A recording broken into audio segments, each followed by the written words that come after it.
नमस्कार। आज की कहानी है एक बहन की चिट्ठी।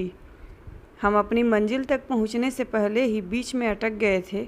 अब हम तीनों नहीं जानते थे कि हमारी नियति में हमें कहां ले जाने वाली थी। एक बंद लिफाफे के अंदर हम तीनों छटपटा रहे थे। हम तीनों, मैं यानी चिट्ठी, राखी और रोली की पुड़िया थी।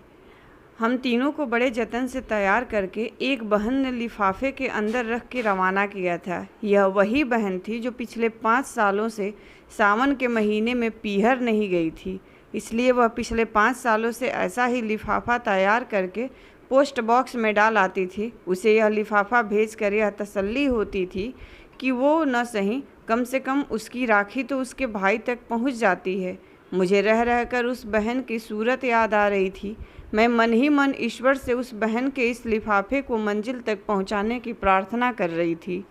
बारिश जोरों पर है, बस अब आगे नहीं जा सकती। आगे की सड़क बहुत ख़राब है। अगर कल सुबह तक बारिश रुक गई तो बस कल सुबह ही रवाना होगी। वरना वरना वरना क्या क्या कहना चाहता है बस का कंडक्टर? क्या बस सच में आगे नहीं जाएगी? क्या गाड़ी में सवार यात्री उतर जाएंगे? यात्री तो अपनी मंजिल किसी न किसी तरह तय कर ही लेंगे, मगर हमारा क्या होगा?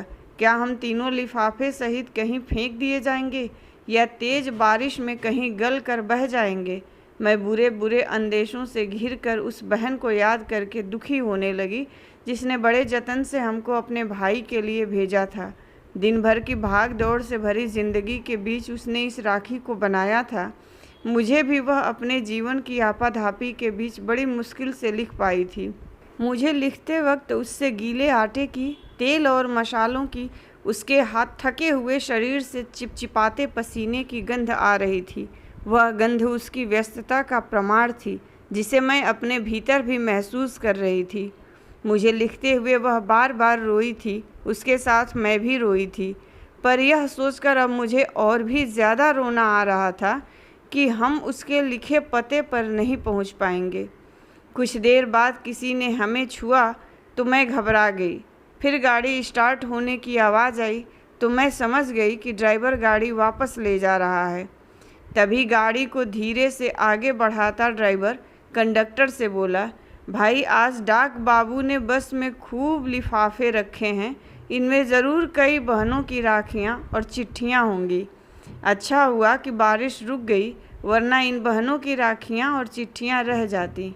यह कहता हुआ बस का ड्राइवर हमें हमारी मंजिल की ओर ले चला और हम तीनों मारे खुशी के लिफाफे में ही उछल पड़े।